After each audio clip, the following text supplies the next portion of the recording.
What we gonna do right now is go back, way back. Let me hear you say, hey, hey, hey, more, shake, come on, shake, let me hear you say, hey, hey, hey, more, Big girls like to do the round, fat girls like to do the round. Woo. Fat girls, let me see you grind. Woo. Fat girls just doing their own thing, right there with the fat thing. Fat girls just shaking them thighs. Fat girls don't make it count. Rock. Excuse me. Baby. What's up? I thought you was gonna start hanging out with the big girls again. What is all this trash? Rock, bitch like fat girl, hit the ground, hit it up, and you hear that sound. Fat girl just looking so sweet. Fat girl don't make it easy. Fat girl just shake it, don't speak. Big girl, let me see you do it spin. Let go, let me see you touch the ground. Shake it up, back down. Drop me in the house, right now, right now. Work it, work it, work it, work it, big girl, big girl, big girl, big girl, big girl, big girl, big girl, big girl, big girl, big girls like to do the round. Fat girl keep going, don't quit. Fat girl just move the damn hip. Fat girl get down, don't stop. Fat girl wanna see the pop. Shake it, fat girl, shake it fast. Fat girl, nigga wanna see that. Fat girl bounce like a pro. Fat girl don't know what you know. Fat girl shake till you rip through what? On the web press, hard part two. Lips and eyes, y'all know the game. Fat girl don't have no shame. Shake that ass, bounce to the beat. Fat girl shake it, jiggle like me. St. Louis, back to the top. Like I like to do the ride. Work it, work it, work it, big girl, big girl, big girl, big girl, big girl, big girl, big girl, big girl, big girl, big girl, big girls like to do the round. Hey, hey, hey, more, hey. Let me hear you say, hey, hey, hey, more, hey.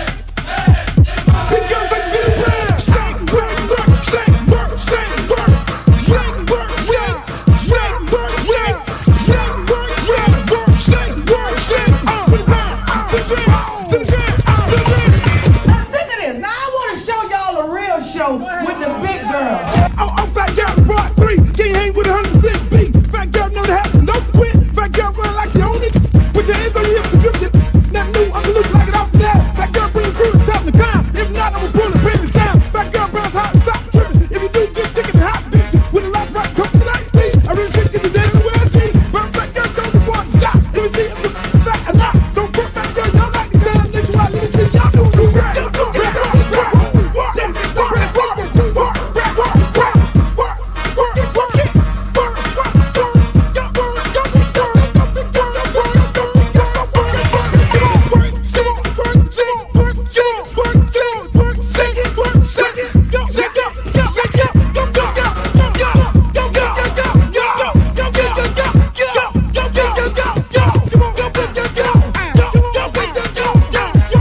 I'm serious. Where you are, not ever.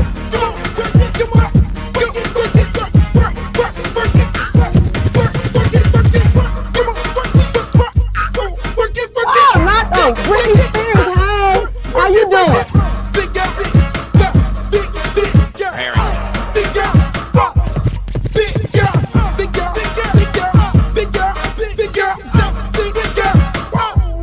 Oh, but ain't the little leprechaun. Girl, your beef is so up. You look a mess. All about the big girls. What about the big girls? Big girl, work it, work it, work. Big girl, work it, work it, work. Big girl, you done suck all the fat off your ass.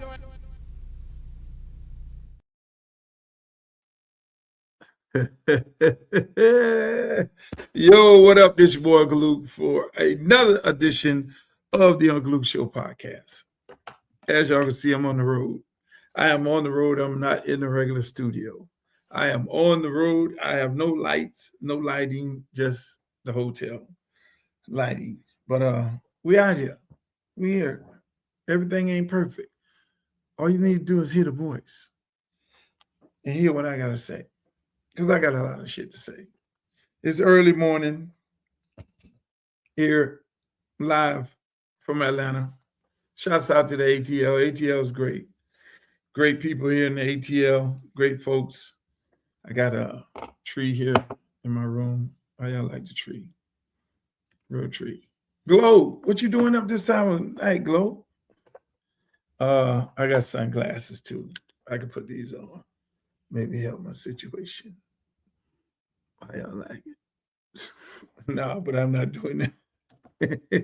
Hey, but listen, man, I want to welcome y'all to the show. Welcome to y'all. Welcome you guys to the Uncle Luke Show podcast. As you can see, I'm still dressed up from the occasion today. I had a big fundraiser here in Atlanta. Shouts out to Shaka Zulu, Ludacris manager. Shaka, man, this man put on an event, an amazing event. And I got to tell you, it was absolutely beautiful. I mean, the way they had this thing set up at this private location on the rooftop, I mean, it was dope as hell. I got all the pictures, I got footage, and who came through? Ludacris. Ludacris came through. Ludacris came, he had just left a funeral from a family member, and he said, "Look, Luke, I had to come by here to show love, and I just, he was obviously, hurt from his funeral that he had came to shouts out to Ludacris, man. I want to thank him, Shaka, and all those guys for coming out and making this thing happen, man. I mean, it was a little weird for me a little bit because again, I'm in Atlanta doing a fundraiser, which is what normally happens. You do fundraisers around the country, and guys showing love. It's amazing when the impact you have on folks. Like Greg Street was there, and DJ Toomp, super producer, who his first record deal was with me at Luke Records. Most people don't know that. He came down with MC Shadi and then started producing the Poison Clan and people like that. That was on the label. I mean, and then he just went on to produce people like T.I., you name it. Toomp was there. David Banner showed up. Man, it was an epic moment. The former mayor, Kasim, he was there. State senator was there. But my main man was there. Attorney Benjamin Crump. I mean, he came and brought it. Crump brought the house down. I'm gonna tell y'all like this. Crump brought the freaking house down. He was there, man, represented. I mean, you gotta understand it's personal for Crump. Crump is from Broward County. He's from Congressional District 20. And at this particular fundraiser, I mean, he let people know that this is his district. His father lives in the district, and how he is supporting me. I'm gonna drop his official endorsement of me tomorrow morning, so the world can see it. That this is like, I'm not an endorsement person. My thing is I don't go look for endorsements. Individuals come as they want to endorse my candidacy. Obviously, the artists, Ludacris, you name it, Shaka, all those guys came out, and they supporting me. They're supporting what I'm doing. I mean, they understand that how important this race is, and it has gained more importance because everybody understands that, this lady who's a sitting Congresswoman, Debbie Wasserman Schultz. I have to say her name because it's two Congress women in this race, her and Sheila Shepard McCormick. How detrimental this is for the Democratic Party, when it comes to how fragile the relationship is with men in this party. We as African American men, I mean, look, the women of the Democratic Party, Black women, have been holding this party down.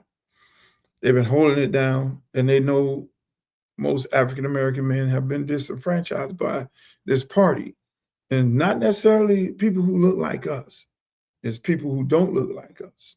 People who look like Debbie and all those people like that who have played this major role into disenfranchising African American men. It's not the Republicans. The Republicans have nothing to do with the business of the Democratic Party.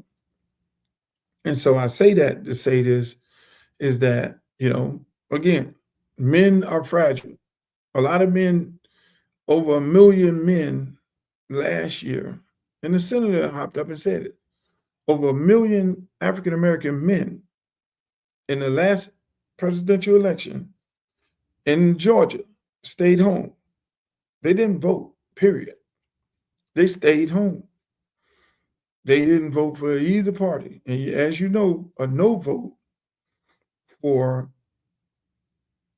an opponent is a yes vote for the wrong opponent, which in that case, they didn't vote because Kamala Harris and Donald Trump. They wasn't going to vote for Trump, and then they didn't vote for Kamala Harris for whatever reasons were, because of the party and the message that the party has been delivering. So now here we are today with a Debbie Wasserman Schultz, who's a sitting congresswoman, who's running in a African-American district, the district that I'm running. She's running against me. And this district has 4 African-American candidates, and she's running the district to divide and conquer us. Whereas she could run in her own district, which is District 22, with a weaker opponent, and she could actually flip the seat to a Republican seat, because we always thought that it was really about flipping seats. The Republicans are trying to take gerrymander maps to take Democratic seats. But as we know what it is right now, the Republicans didn't just gerrymander the map to take Republican seats. They have been taking Black seats. Shots out to South Carolina. Shots out to Dawn's, the women's basketball coach, who said, I will leave this motherfucker if they do that. And when people say sports and politics don't intertwine, it does. When they got with that Black lady, the crown jewel, the best coach in the entire state of South Carolina, said, I will leave this motherfucker and go somewhere else. They went back up in there and made a whole nother decision. No, we ain't finna do this shit here, which they were trying to get rid of Clyburn seat. Another Black seat. So going to this whole Democratic Party situation, they have been gerrymandering the map to take away Black representation, not necessarily Democratic representation. In the state of Florida, if Debbie Wasserman Schultz is successful in what she's trying to do, which she's not, then that would only give 1 African-American representative in the entire state of Florida in Congress. What the fuck is that all about? So my point is, and I've been going at the Black Congressional Caucus, why are you not saying nothing? Why are you not saying nothing, Hakeem Jeffrey? And every time I do a tweet as to why the Congressional Black Caucus is not doing anything or saying anything to Debbie Wasserman Schultz, who got on CBS 4 with Jim DeFeeti and said she consulted with the Black Caucus. She consulted with the House Speaker. The House Speaker should have came out and said, she didn't talk to me about shit. I don't condone this, because I'm right now trashing the Republican Party for doing the same exact thing. So it's the Democratic Party hypocrites. That's what it sounds like. They haven't said anything yet. We're waiting for them to say something. They all can jump on the phone and talk to people who are in my campaign and tell them, man, Luke need to chill. You talk to Luke. Can you talk to Luke? It's going to be all right. We're going to support We're going to support him. We're going to support that. We're going to do this. We're going to do that. They ain't did the motherfucking thing. I'm here to tell you. Democratic Party has not, I'm not worried about the party, because we know as African-American men, they have been trying to disenfranchise us for the longest. They put our black women against us. They put the LGBT community against us to try and push us over here in this box where it's not needed. But then at the end of the day, they're struggling now trying to get black men back. Here's a black man and other black men that are in this race that's capable of bringing other black men back to the table because they will see that you would be supporting a real black man. Because one thing about it, two things for sure, I'm a real black man. Last time I checked, I'm making a sacrifice to run in this election because I really feel strongly about the people of Congressional District 20. Going across that district and talking to these the teachers and talking to the longshoremen and talking to the postal workers, talking to the people who work on the park, talking to people who are working in the service industry. These people are looking for leadership. Homeowners, these people are looking for leadership. These people are looking for somebody that's going to fight for them. And I truly believe they want me to be that person. If I didn't think they want me to be that person, I would have gotten out of this race and I ran in 24, which people think, oh, some people call up, Luke, why don't you run in 24? This is what people literally call me up and say, Luke, why don't you run in 24? You're from Liberty City. Your mama is from Overtown. So you're traditionally from Overtown. You're in Miramar. You live in Miramar. You coach at Little Haiti. You're from Miami. Your opponents in this particular race, all of them from Miami Gardens. Then you have the Haitian community from North Miami. They would split the vote. Oliver Gilbert and Chevron would split the vote over there in Miami Gardens. Why you don't run it in that district? So people literally come to me. You helped build Gibson Park. You got $24 million for Gibson Park. Shouts out to Ben Hanks, Emmanuel Washington. You've been caping for that district for years. You got $16 million to rebuild Hadley Park for the kids in the community. You rebuilt the stadium at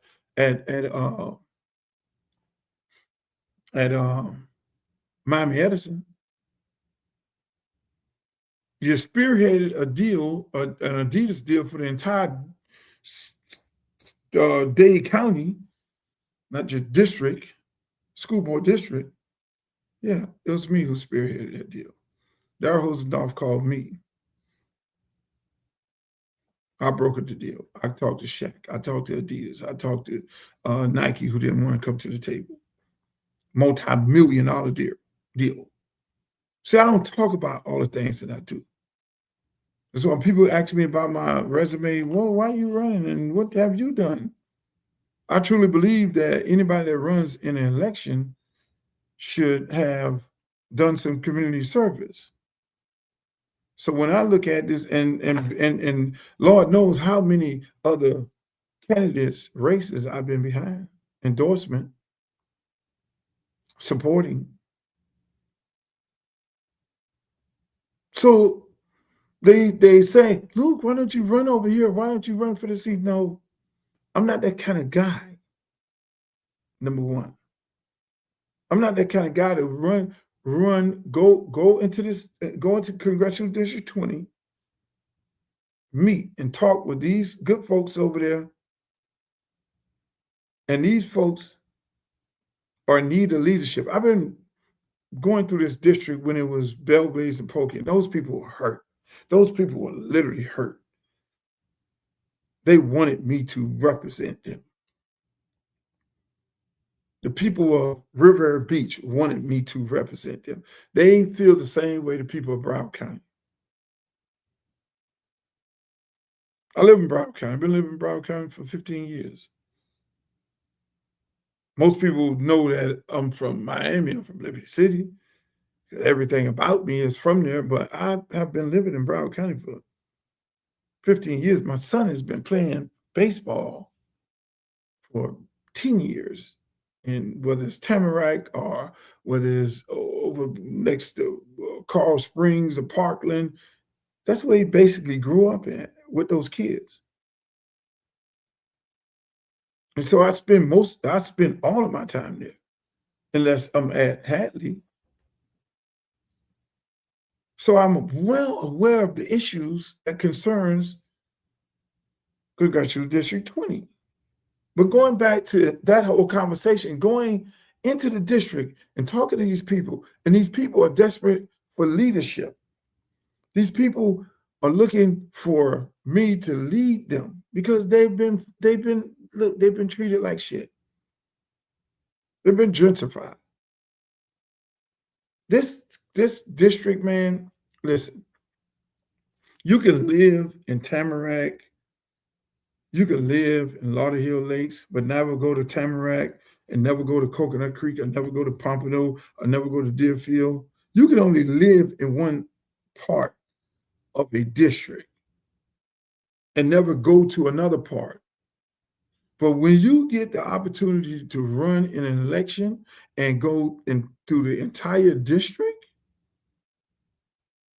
and hear the concerns of each different people in different parts of a district, like Congressional District 20, they don't want Debbie Wasserman Schultz.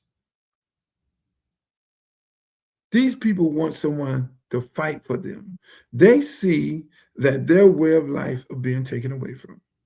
Not one person in this district don't feel like what's going on Sistrunk, that any elected official stood with them to stop that.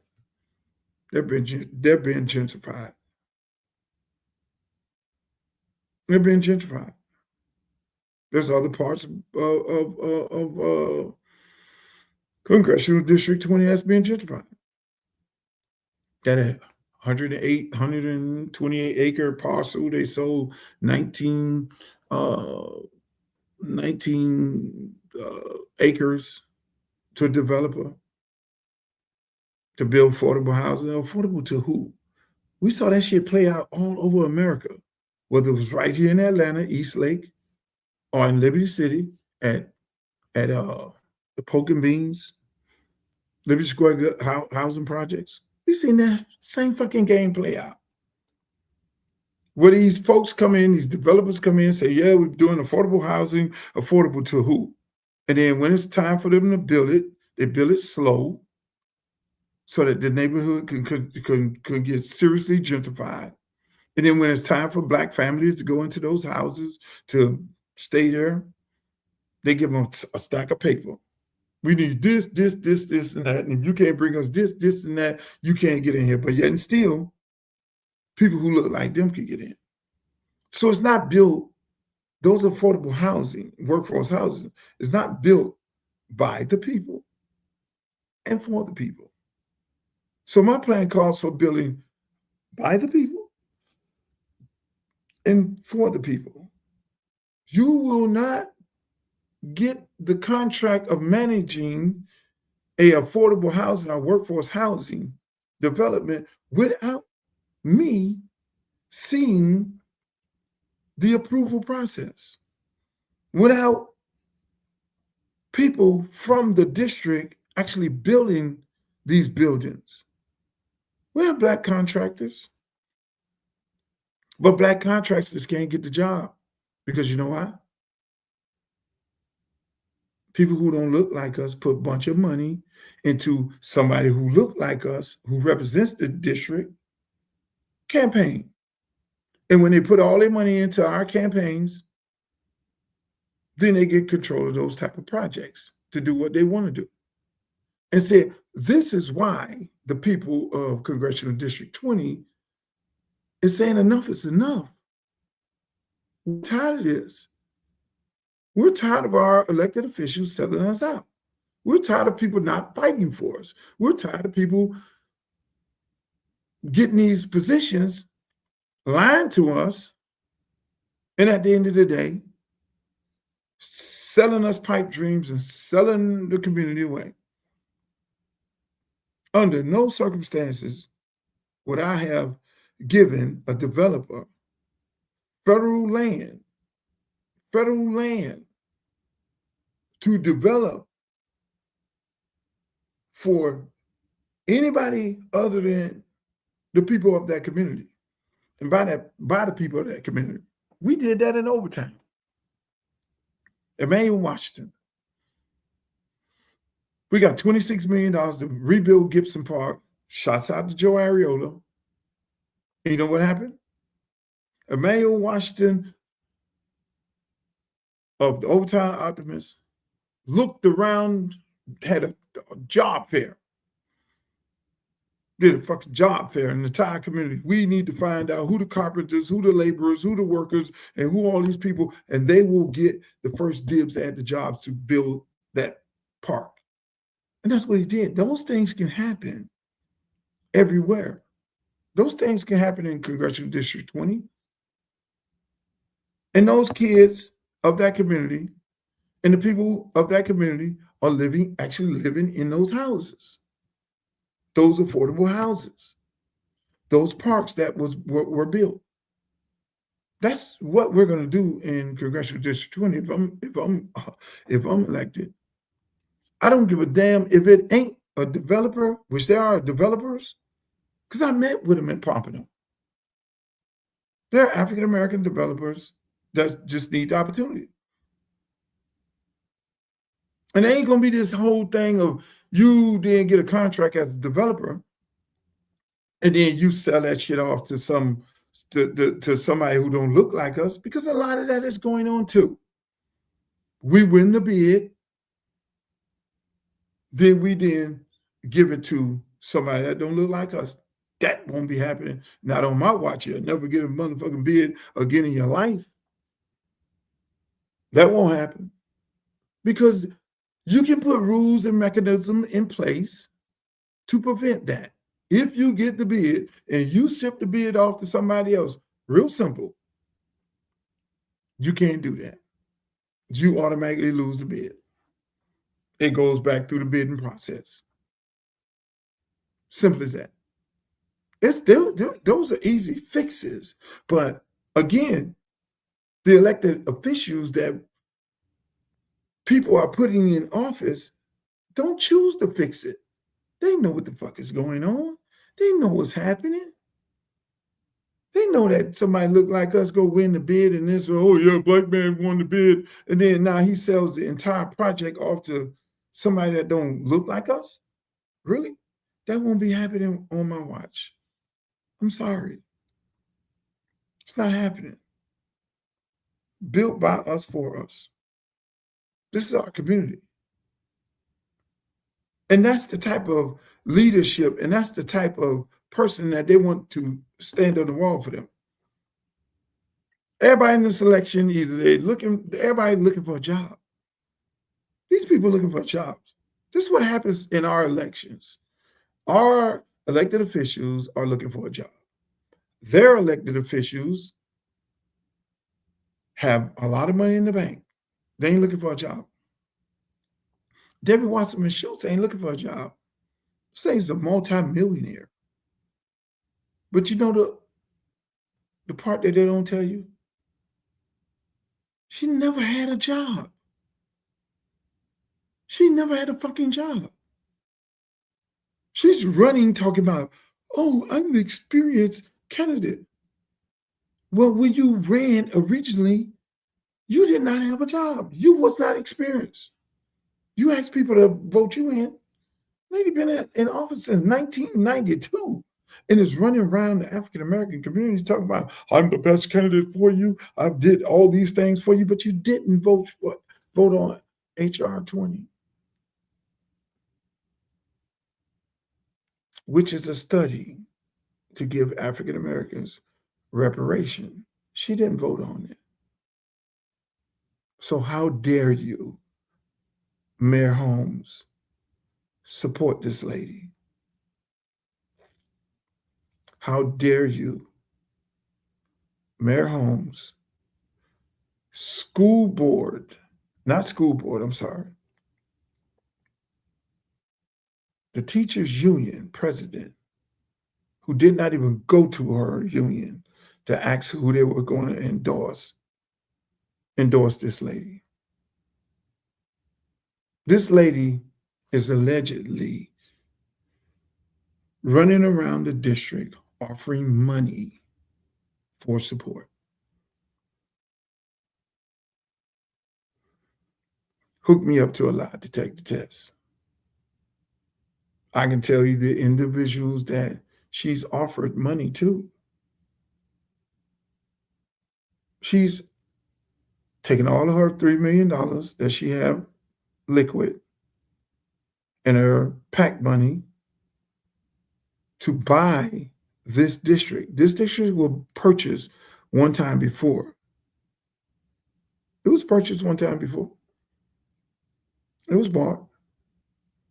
And that's where you look at this, but not on my watch. God sent me here to do this work. God sent me to Liberty City to start my youth program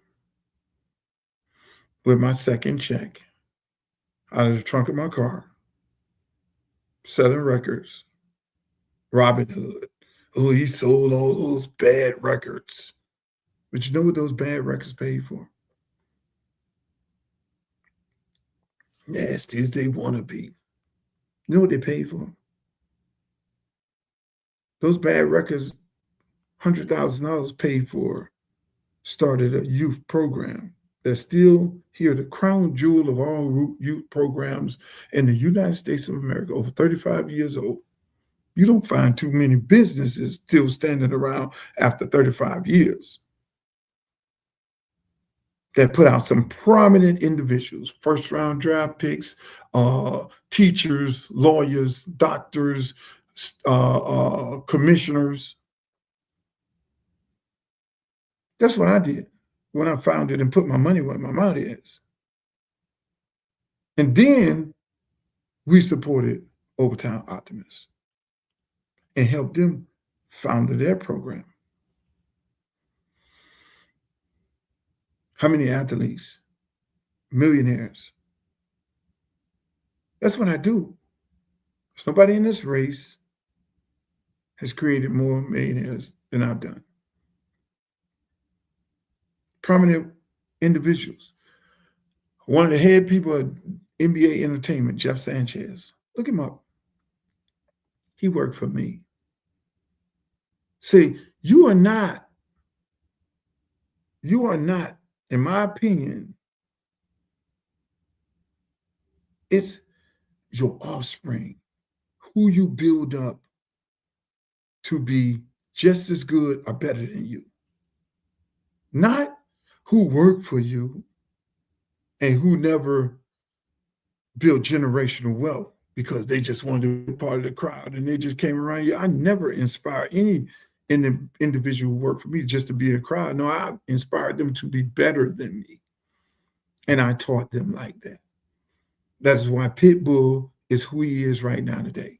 That's why anytime he starts his speaking engagement off, he talks about his experience with me and me teaching him business, me taking him off the streets of Opelika with braids in his hair and inspiring him to be a businessman. Trick Daddy, straight out of prison. Stay with me. Let's tap into your gift. And look at him right now. He's a multimillionaire, on restaurants, franchise, doing TV shows.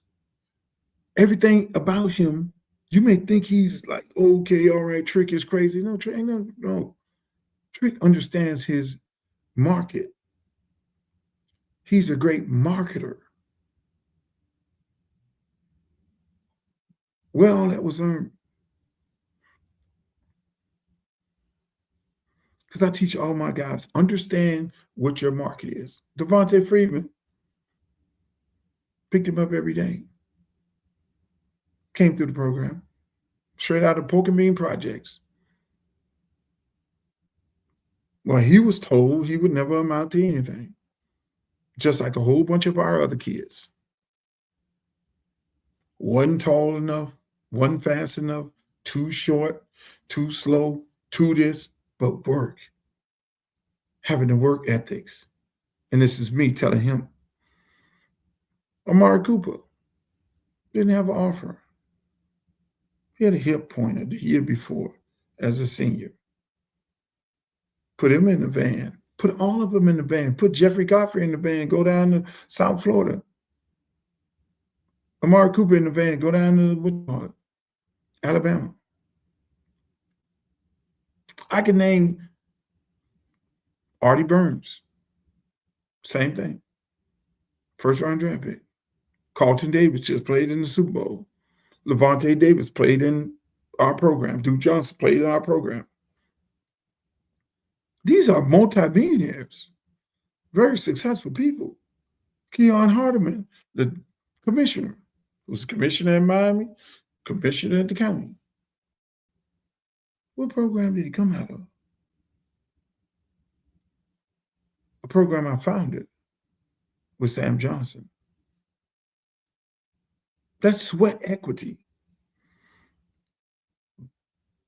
I could sit here all day and talk about all the millionaires I created. And when I come here to Atlanta, where did DJ Khaled come from? The Luke Show on Friday night. Who created the show? Me. Who was the producer? We didn't know what the fuck we was doing. Jeff Sanchez. Teach, the guy who owned House of Mac. You love House of Mac, don't you? Where did Teach come from? Teach worked for me in the marketing department at Luke Records.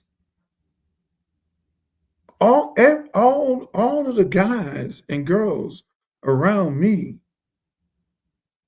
are multimillionaires, whether it was in the front of the mic or behind the mic. That's what I do. What do I do for my community? We renovate a 28-acre park that never been renovated before. Because I take my platform, my political power, politics, and go right down there to the city hall, the county, city, get the resources and the funding for our program, and get it for every other program in the district. Our kids are suffering because only certain schools have an Adidas contract. Luke, you got an Adidas contract. Some schools got a Nike contract. And other schools in the district, we ride around and see these schools and we dressed up real good. We got our sexy uniforms on. We got our cleats matching and everything looking good. But the other teams are suffering. They don't have it. Because Miami-Dade County is only giving $25,000 for the entire athletic department. I didn't like that. I didn't like that. We were dressed better than everybody else at Miami Edison. And there was only a few schools that had deals. Oh, I could be like, yeah, we got all the deals. No, I got off my ass and called and negotiated with Adidas, negotiated with Shaq at Reebok, negotiated with Nike and Adidas. And we spearheaded a multi-million-dollar deal for Miami-Dade County schools.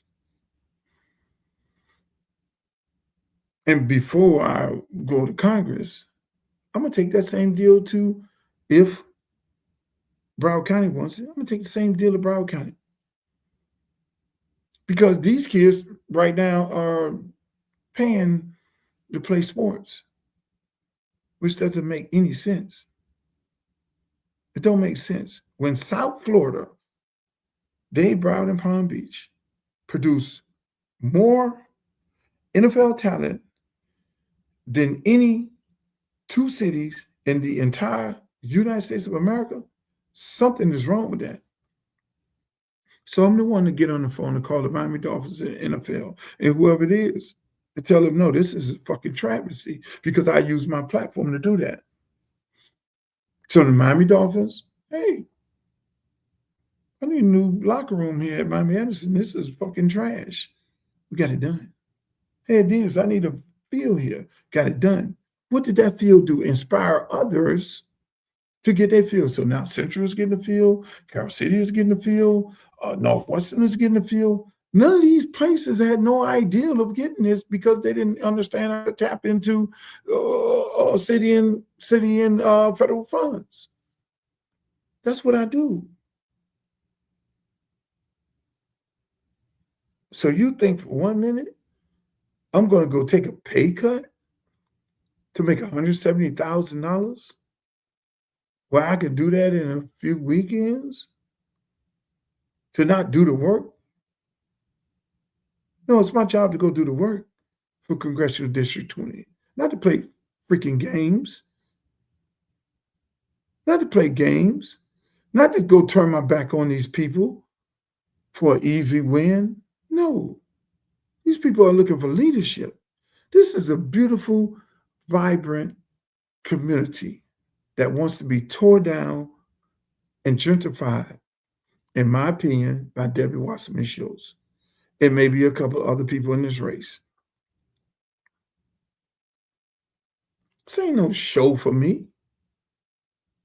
I go right now to Detroit and sell out a fucking 15,000 seat arena.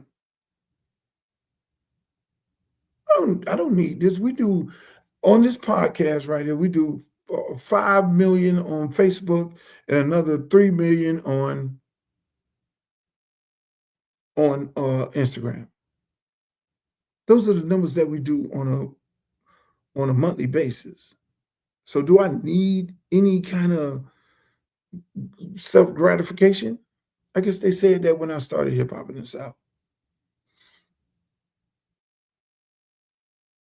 All these discouraging moments, oh, you need X amount of dollars because this lady has all this money. No, I just need the people of Broward County to vote for me.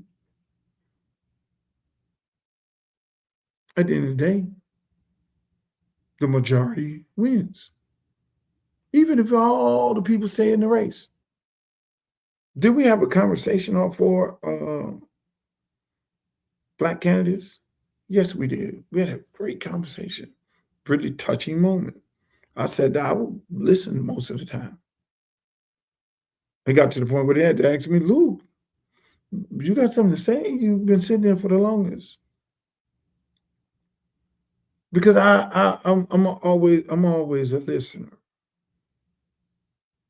I'm the outsider. I'm not a career politician. I'm a businessman. I'm here to do business for this district. I'm here to fight for this district.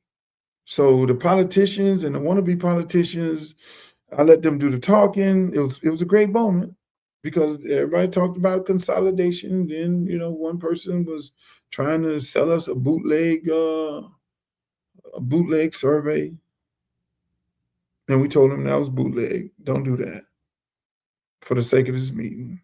A couple of people, had to get their little differences out the way because I don't have any issues with nobody. I'm not going to sit here and talk about people. I'm not going to kick a person when they're down. I'm not doing that. My job is to tell people my platform.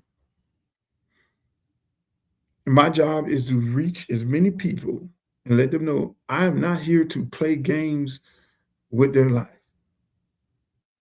Because right now, this is the most important time. In all of my years that I can remember, in 1965, when they created the Voters' Rights Act, I was 5 years old. I can't tell you I remember that. I'd be sitting there lying. I didn't know what the hell was going on. I was probably running around with diapers on, not understanding the significance of what had happened when I was 5 years old. I'm old enough to say that I was around when that happened. But then I'm old enough to say that I have been a witness of the Voters' Rights Act get stripped by the very same people like, in my opinion, the Debbie Wasserman Schultz of the world. Because yes, these people may claim that they're Democrats, but look where we're at. My platform talks about affordable housing, fighting to keep your SNAP benefits, fighting for Medicare and Medicaid. I want to expand it, but I got to fight for it because they're trying to strip it away. Fighting for the Department of Education because the Department of Education, that money normally goes back to public schools.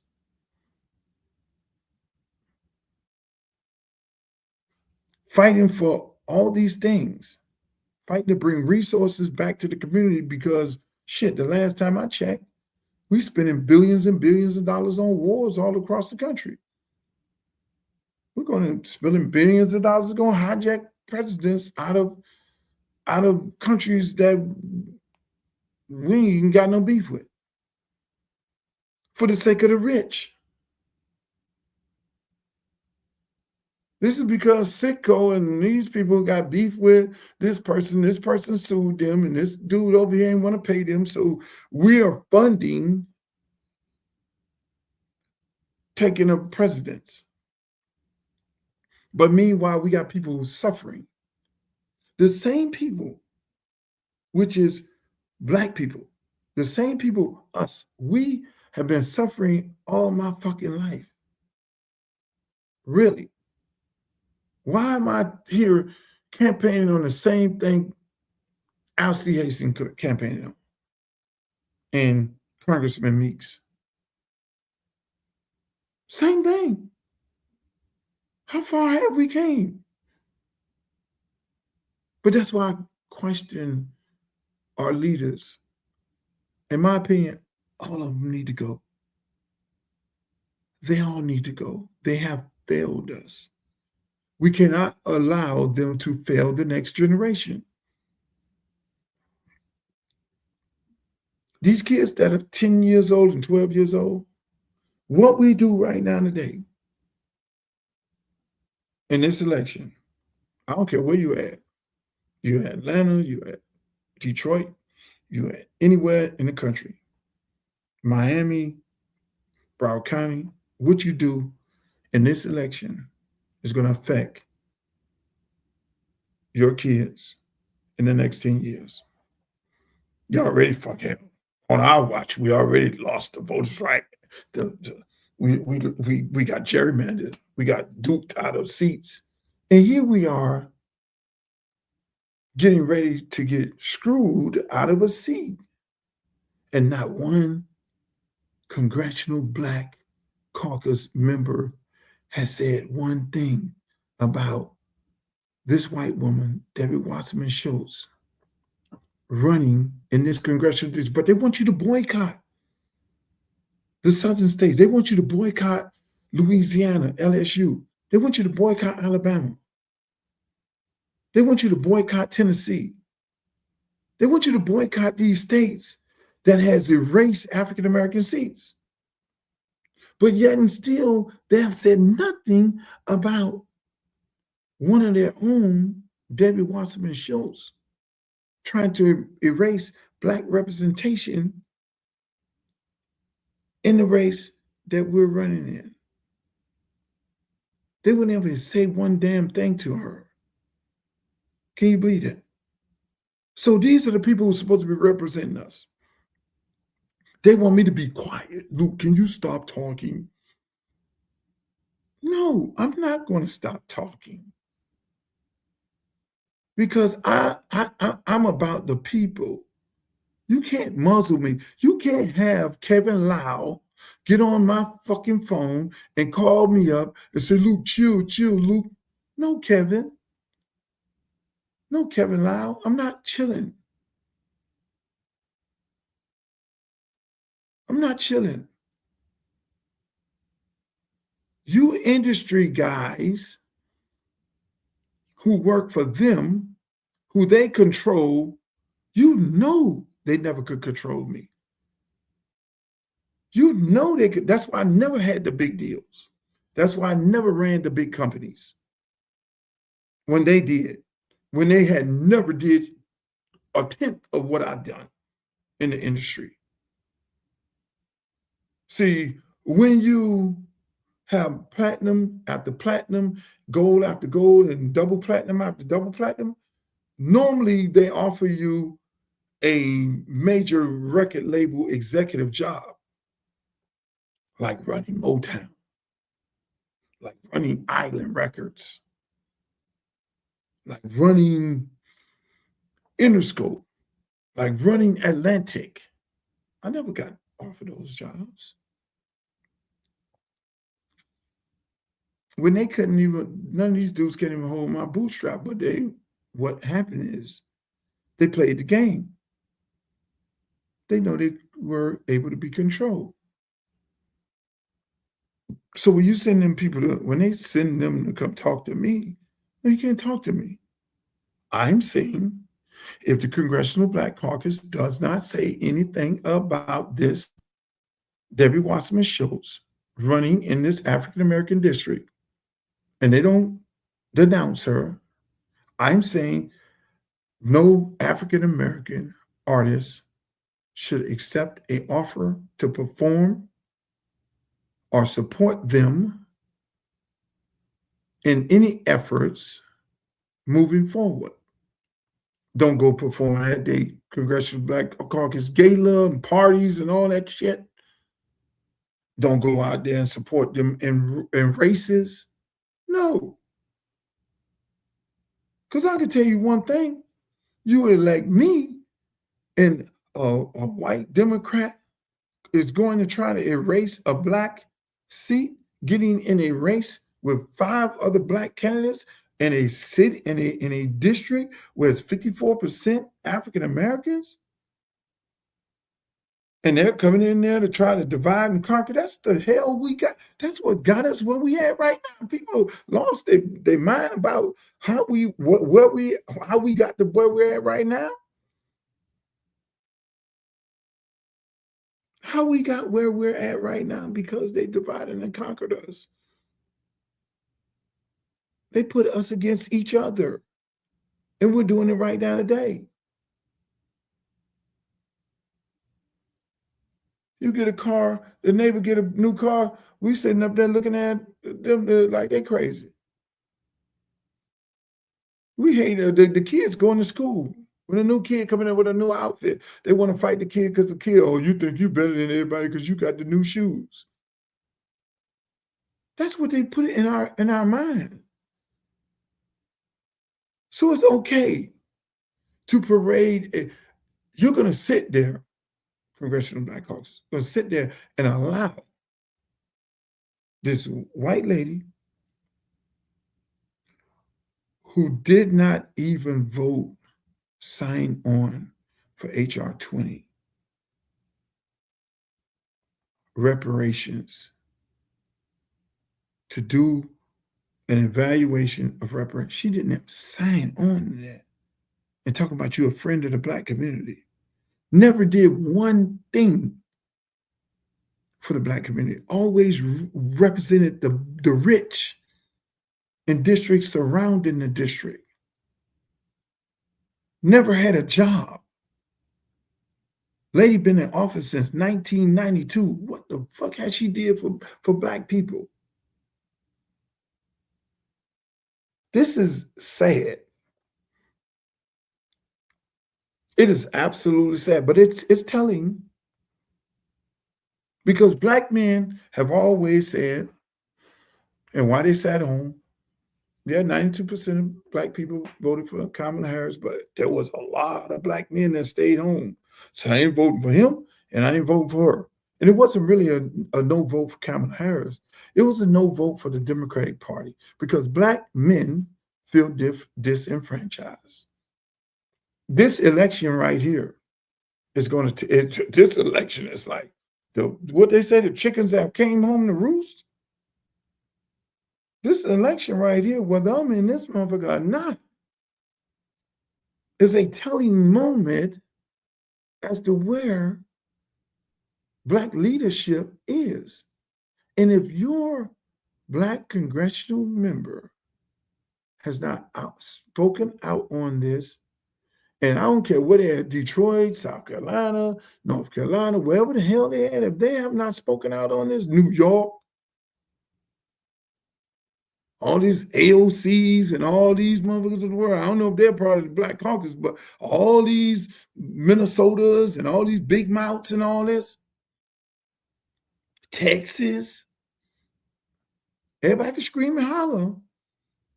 But then now when one of his own, when the white woman goes in and runs into the black district, nobody has nothing to say. You can't make that make sense.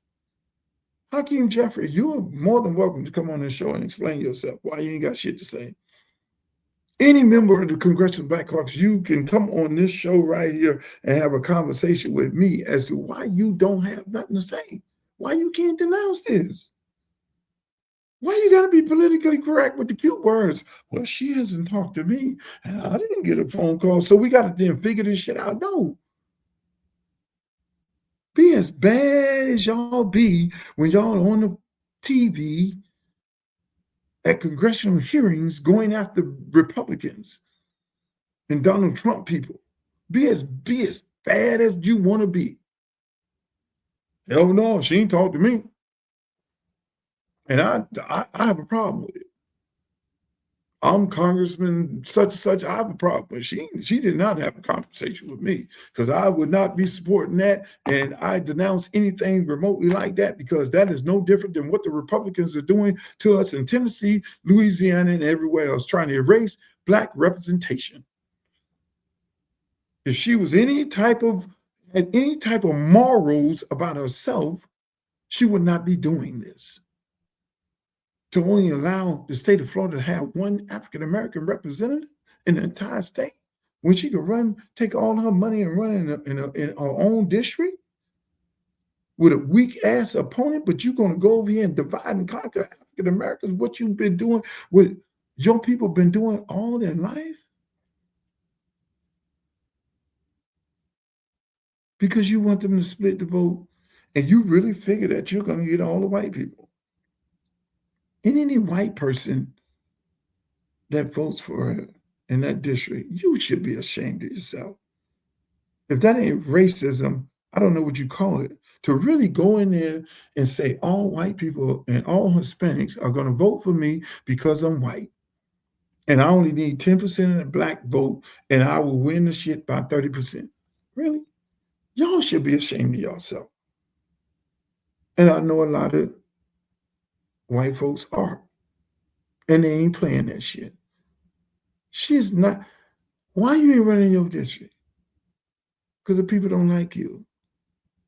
And that's why you run over in the Black district. Because you feel like you can come buy some Negroes. You feel like you can come buy you some Negroes. Or did you cut a deal with the Republican Party because you don't want to flip a seat? You don't want to flip 22 where you live at? What is it? That's why my longtime friend, Jim DeFeeti, didn't press her. Jim called me several times. I didn't pick up the phone because if I'd have picked up the phone, me and him probably wouldn't have never talked again in life because I'd have lit his ass up because I know Jim better than most people do. And I know Jim press. And he press. And he pressed until this elected official went to the Miami Herald building and blew his head off. Jim DeFeeti pressed him and pressed him and pressed him. So why in the fuck you don't press Debbie the same way you press RTO?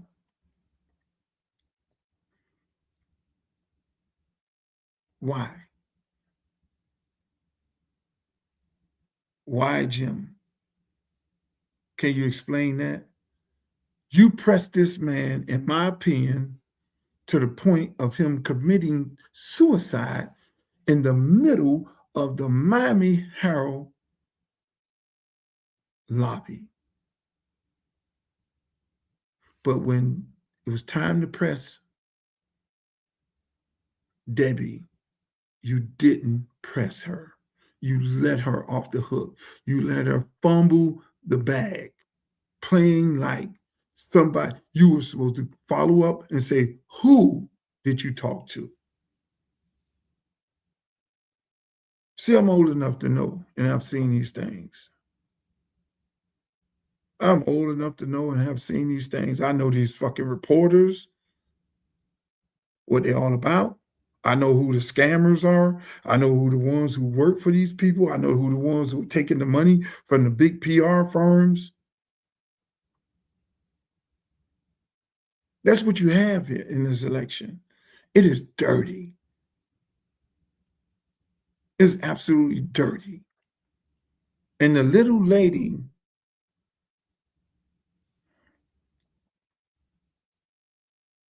Miss Holmes, I didn't have to talk about Miss Holmes because the community is dragging her and anybody that support her.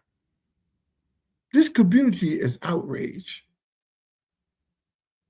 This woman is actually getting African Americans to support her. They're going on social media and they're getting outright dragged. I mean, prominent people who have a legacy, who people have highly respected. When you see those type of things and you're running for office and you see people who are supporting you getting tore down from the floor down, that should tell you right there how the community feels. Go look at Miss Holmes, Judge Holmes' Facebook page. She probably burned it up when she did her little speech about this lady and how many people came on the post. And when people defended Miss Holmes, what did them people do to her? These people are outraged. But one thing they're doing, they're bringing the community together and bringing people together. I had a Jewish lady today. I talked to a Jewish lady today. And the Jewish lady, out of the blue, Luther, I want to talk to you. I want to have a fundraiser for you. Me and my other friends, me and my other Jewish friends, we want to have a fundraiser for you. Because we feel like what Debbie is doing is absolutely disgusting. We want to support your campaign. These are Jewish women.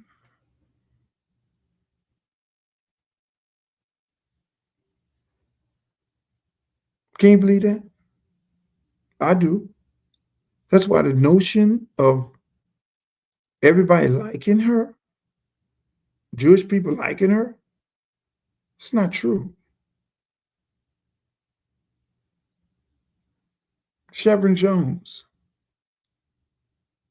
you're running for 24.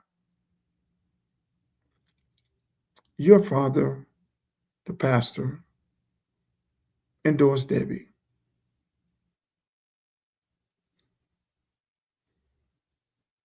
Now he has the right to endorse who he wants to endorse.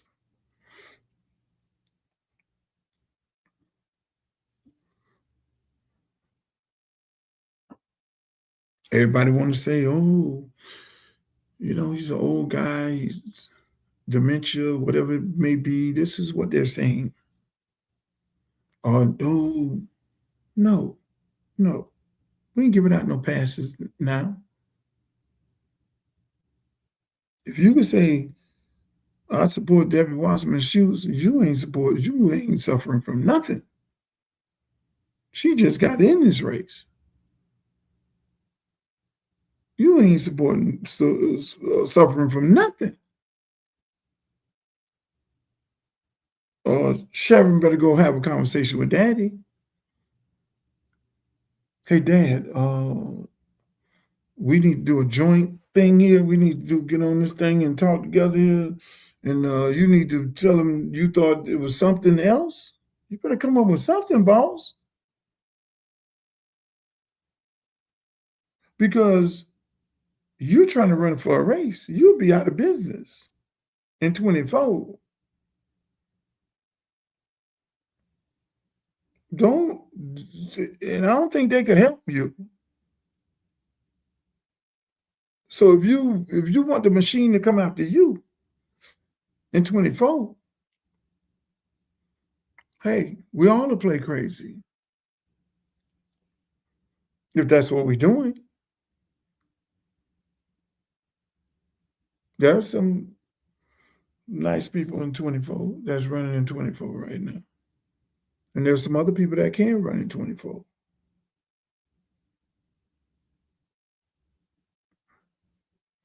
I'm just saying. See, on this show right here, I call names.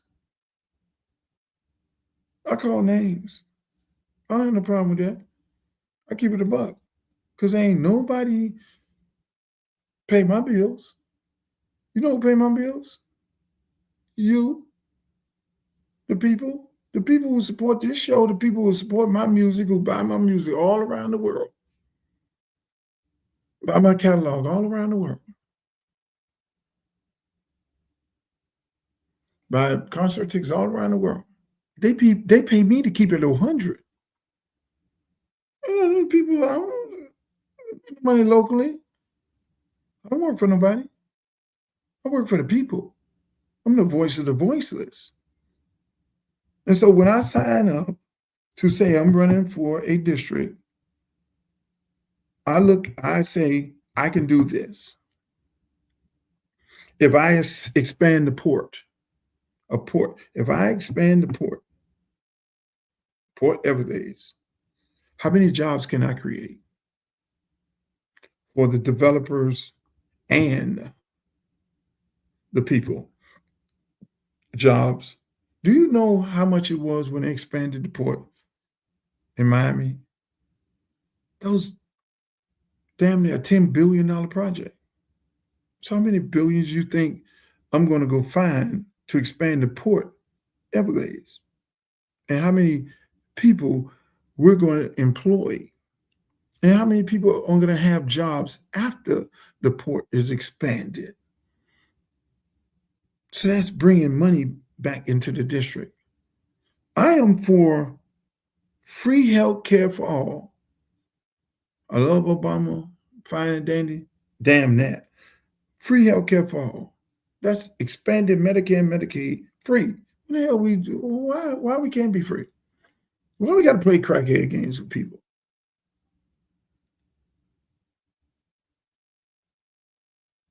That's my platform.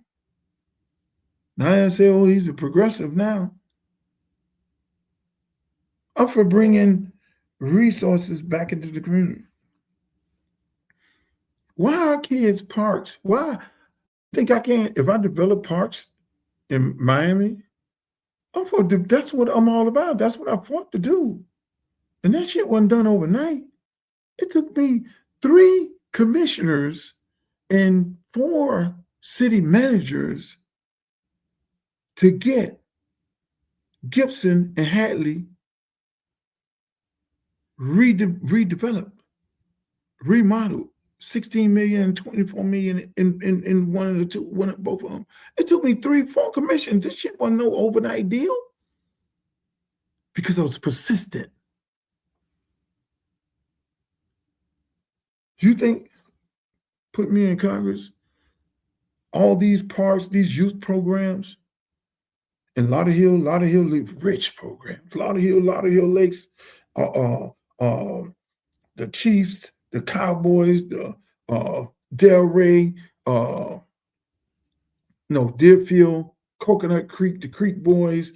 You think I'm not finna go and get all the money and put back into these parks? Bring the resources back into these parks? That's what I'm on that kid stuff. Because I understand the future of our kids. I understand when you pour into our kids, you change society. I did that with the kids I mentored and I coached. And I saw the fruit of the labor that me and the other coaches put in to our kids on the park and in the high schools. And look where they are today, multimillionaires. Multimillionaires. It don't take long but you have to put the resources in. Sam Johnson always told me, man, you need resources, you need resources. He's right. Churches. George Bush did something great. Faith-based initiative. Our churches, let's think about this. Why our churches are not like the Catholic churches. The Catholic churches are schools, charter schools. Follow me?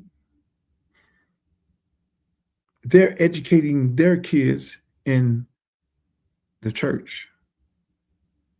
I travel to all these schools and churches with my son. He plays for Pace.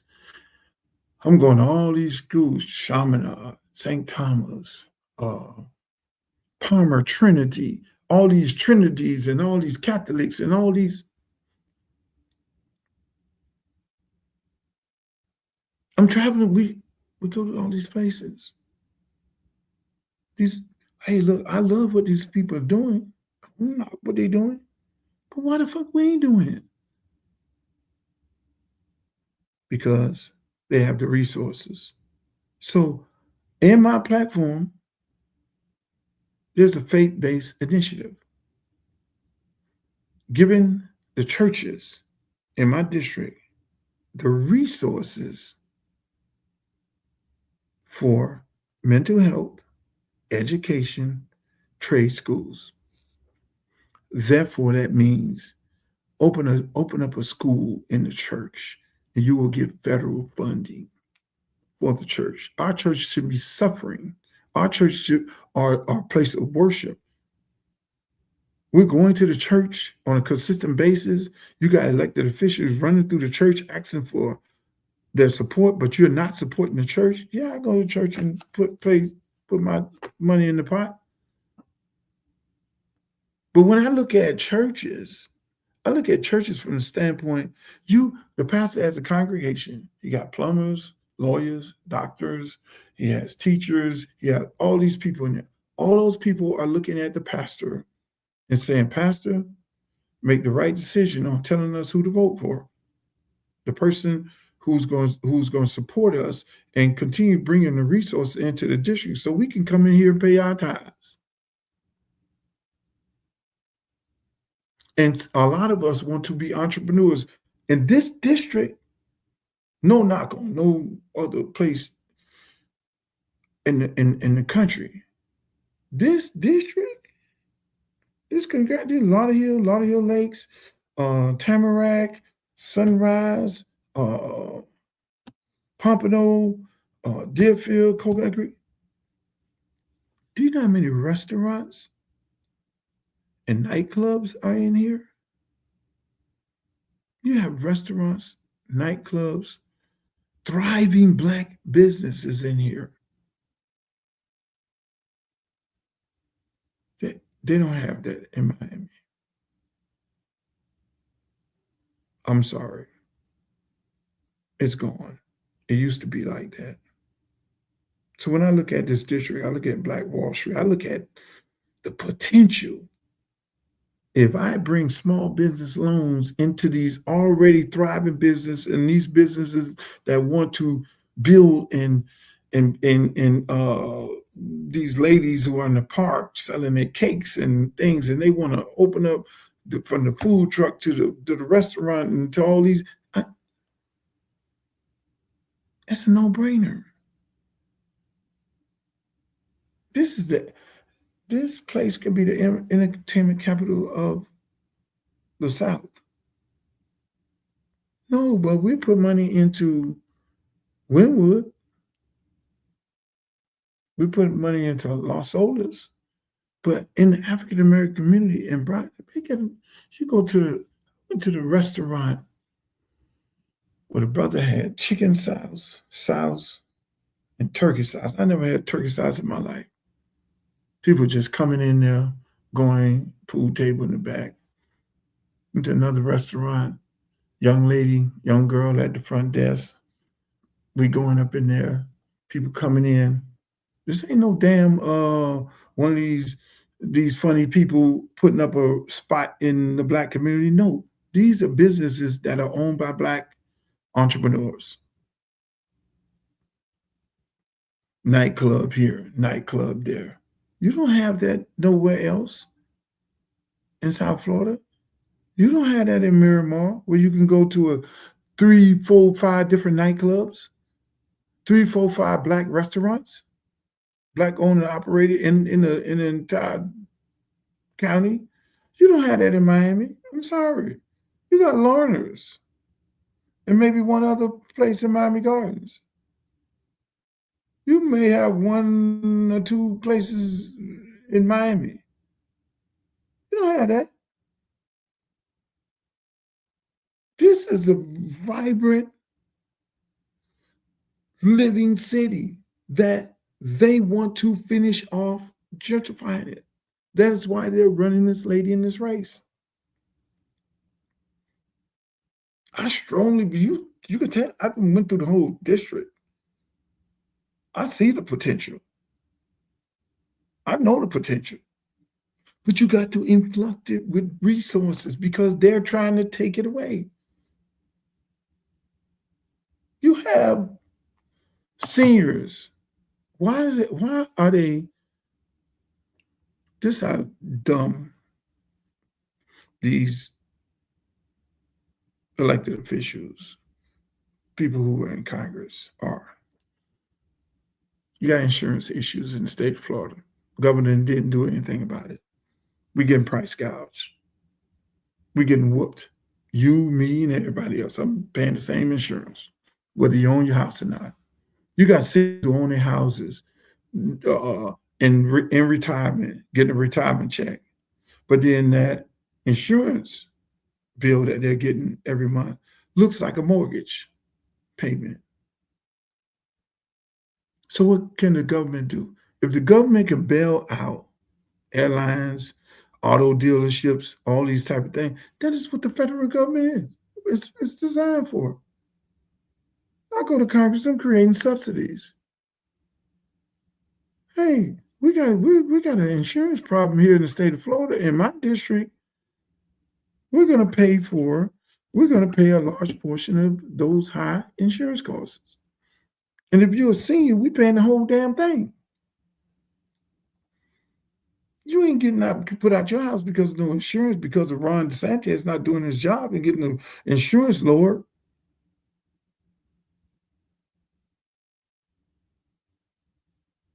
Remember, FEMA, if you don't have the insurance, FEMA has to pay for it.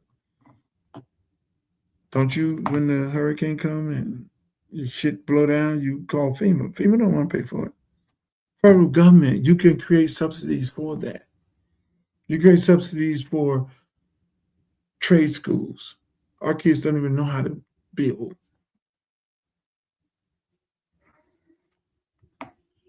I ain't asking people to vote for me to just to have me have a title. Oh, Luke just did something else great. Really? Oh, he just created more history. He's the first rapper to end up going to Congress. No, I ain't looking for that. I'm ready to take an L on money. I'm not going there and stay in no Congress for 100 years like these people. I'm sorry. I'm not going to do that. 4 to 6 years. I think everybody should be on a term limit. 4 to 6 years. You shouldn't be in there 6 years. I'm passing this shit on to some other young person. Just like I do in every other business that I am involved with. Reach one, teach one. Who's next? Come on, son. You work right in my office. And I'm going to pass this thing on down to you. We're going to keep this thing in motion. Simple as that. Why we can't build programs for kids? I can do that. That's why I'm getting off. Everybody be on here talking trash. Everybody be talking so sexy and eloquent. And they know the policies and procedures and all this, and they know the rules and the regulations. Well, get your ass off this social media and go and do what? and run for office. Go to Congress. I said on CNN, everybody's like, oh, God, he said he's not going to fight. I'm not going to fight Donald Trump. I'm going to negotiate with Donald Trump. Hey, Donald, look, I don't want no problems with you. You're the president. I respect you. You don't want no problems with me. I am here to bring resources to my congressional district, okay? I need this. I got insurance issues. I got affordable housing issues. I need tax credits. I'm coming in here to get tax credits. I'm giving 40% tax credits because I need the entertainment industry here in my district. I don't care what the hell else they're doing anywhere else because they'll figure it out. Because when I do what I do in my district, no different than what I do at my park, at the schools, or wherever the hell I am with the record company, everybody want to be like Luke. They had no independent record companies until I started Luke Records. They were happy being on CBS. They didn't want a new park until they saw us do a new park. They ain't want turf fields until they saw me do turf fields. They ain't want Adidas deals and Nike deals until they saw us do those deals. They ain't want rappers and singers and H-Towns and pit bulls and all that until they saw us do it. But I love it. I love it. Because we are going to be the shining light of putting the pressure on everybody else in Congress to do what we're doing in Congressional District 20. All my restaurants are going to be looking like 5-star restaurants because they're going to have the resources and the money. And you know what happened? All the district, we're going to have big jobs coming in here. Ain't no Fortune 500 companies in South Florida. All the port workers making more money, more jobs at the port. Kids are leaving high school with a trade and they can get a job. They can do these jobs. Small business owners want small business money. Free health care for all. That's going to be hard to do. I'm going to have to need a lot of help. Streets, infrastructure, building here, buildings there. That's what I'm on. That's what hey, everybody, when you elect me, I'm gonna tell you, you might want to buy you some property in Congressional District 20. I'm sorry. There's only one mission. There's only one mission. I talked about this. You can create a federal tax credit. That's what I'm gonna do. See all this money going to Georgia where I'm at right now. I can create a federal tax credit similar to what Georgia has because Florida, for some reason, don't want to do it. They want to give a tax credit for the entertainment industry. So these properties, you have a tax credit, 40%. This is how it works. This is my proposal. The tax credit that I'm going to create for the people, by the people. That's me. I fight for the people of Congressional District 20. You only get the credit, the highest amount of the credit, the most people that work in the district. See what Florida did wrong before, they did not add in that people had to live in the state of Florida in order for the production companies to get the credit. So therefore, they were letting people come from out of the state, coming in, doing the work, and not employing the people of the state, getting the tax credit, and then leaving. And all we got was, yeah, they're doing Miami Vice in Miami. Oh, yeah, that's Miami. Like it was some advertisement shit. That's when you did it wrong. the way you're supposed to do it. You can come shoot here, you can get a tax credit, but you're going to have to employ people from Congressional District 20 in order for you to receive this credit. So you're going to have to hire the gaffers, the grips, the craft service, the cameramen, and all that. The more people you hire, the more of a credit you get. That's the businessman. Who in this race can even think about something like that? You have to have experienced it. That's why I got to take my black ass to Atlanta to shoot a lot of my films or go to Canada because they're doing it. So, you don't want to do it in Florida? I do it in my district. So then now what happens with the unions? I got to go meet with the unions and talk about whether they're going to endorse me or not, which they probably won't. But this has just created more union jobs. So the average, let me just tell you how much money these folks make on movie sets. The barber cut one hair, he probably get $1,500 a day. Most people who work on movie sets are 6 figures.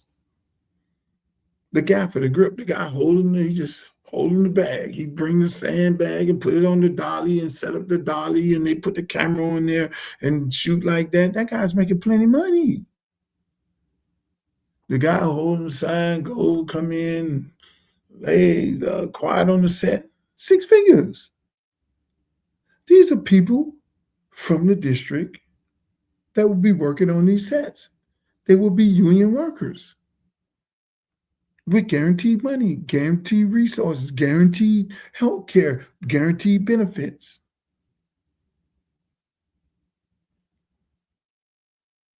It's me. Anybody proposing that? Anybody fight for that? So you can talk all this cash money shit about, oh yeah, I want to fight for the people. What are you going to do? My plan calls for that. Because we could talk about the high costs of gas, high costs of grocery. But how you deflect that is you got to bring more resources in, because this crazy man is doing what he's doing and he's trying to get his bag his kind of way. So now we got to up our bag to match the bullshit that he has going on. I'm just saying, this is too easy. Job creation in the district, I just gave you job creation. I just gave you infrastructure. I just gave you supporting all these kids and all these kid programs in these parks. I'm going to go and have a meeting with all the coaches on the parks. We're going to have this conversation. You know why? Because I did it at Liberty City Optimist. I got Adidas deal, Nike deals, the resources that I got for this program, hot meals in the summer programs, Atlas Airlines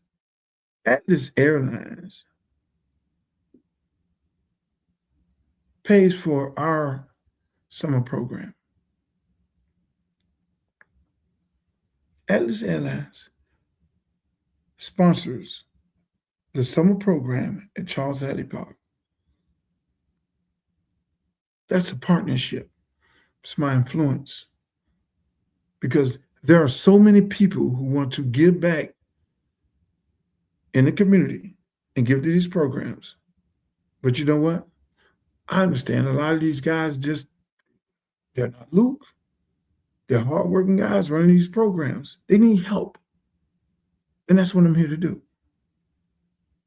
So all my parks in my district, they ain't going to have no problem with nothing.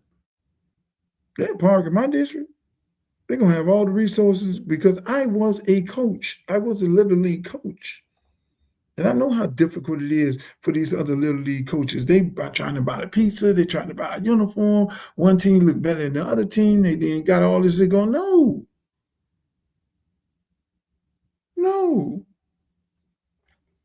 Aftercare programs, parents can't pay for that aftercare shit. The kids need to go to the park just like I went to the park. I've created those programs at Hadley Park. The kids come to we have a waiting list of 200 people. In the summertime, it's going to be difficult. They need the resources. You can't complain about Trump. You go and get the money. I've done that.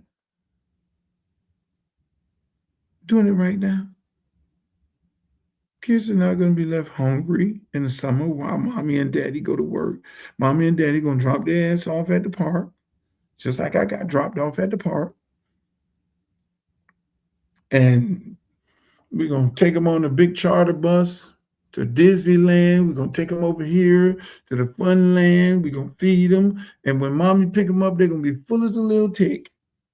And they're going to be tired and ready to go to sleep. They're going to go to the pool. They're going to do this. They're going to do that. They're going to go to class. They're going to learn some stuff and all.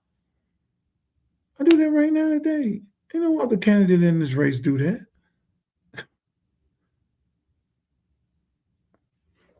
I'm just saying, everything that I say I'm doing on my platform, I've done it already. Has Debbie did that? The multimillionaires over there she represented all her life? All her life? All her 30 years in Congress? She represented millionaires. And they never told them millionaires, hey, let's go do some things over here in this district next to me. She never did that. But yeah, still, she asking y'all for vote. Listen, man, I'm going to run the best race I can run. I'm going to get a good people with District 20, all everything that I'm trying to get them. I'm going to tell them these are the things I do. I do this on a regular basis. I do it right now. I'm coming to District 20 to do the things that I've already been doing. I've already been building parks. I've already been building programs, youth programs. I've already been cutting deals for the school system. I already created jobs and created multimillionaires through starting a record company and all my other businesses.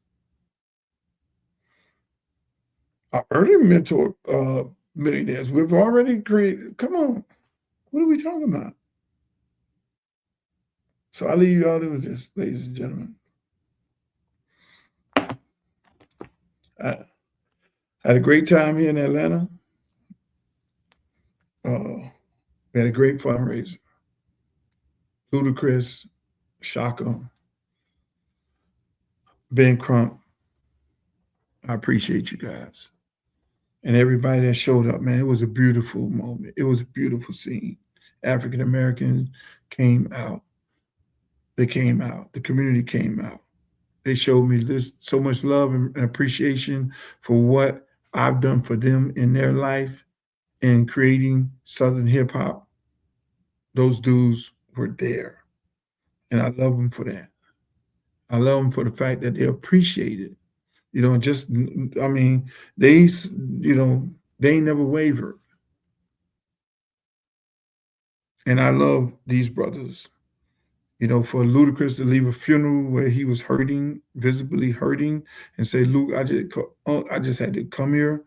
Look, man, go home and grieve with your family. I appreciate it. And I just want to thank these guys. I want to thank the entire city of Atlanta. Everybody came out. The mayor came out. You name it. And they were there. I mean, I was just so humbled. I mean, I was really taken back. Normally would do my campaign speech. I was really taken back by the moment. I just want to thank these brothers. I want to thank the good people of Atlanta, Georgia, because you have never, ever, ever let me down. Craig Street, Toon, all you, David Banner, all you brothers, I love you all to death. And I just thank God that I was able to be an inspiration to you all, to help you get to where you're at right now, and the influence that you have on so many people, and that you're consistently still giving back. I love you all for that, and I appreciate it. Ladies and gentlemen, that's my show. I'm gonna get off of here. Try to make my way back to Miami today. I'm here in the ATL Shouts out to the Waldorf historian. I love this hotel. Now I got to change my hotel because I said it on here. But yeah, I love y'all. In the words of Walter Cronkite, may the good news be yours. I love you all too. Peace. Where is he? Uncle Lou? Where is he? Uncle Lou? Where is he? Uncle Lou? Where is he? Uncle Lou? Make some motherfucking noise! Uncle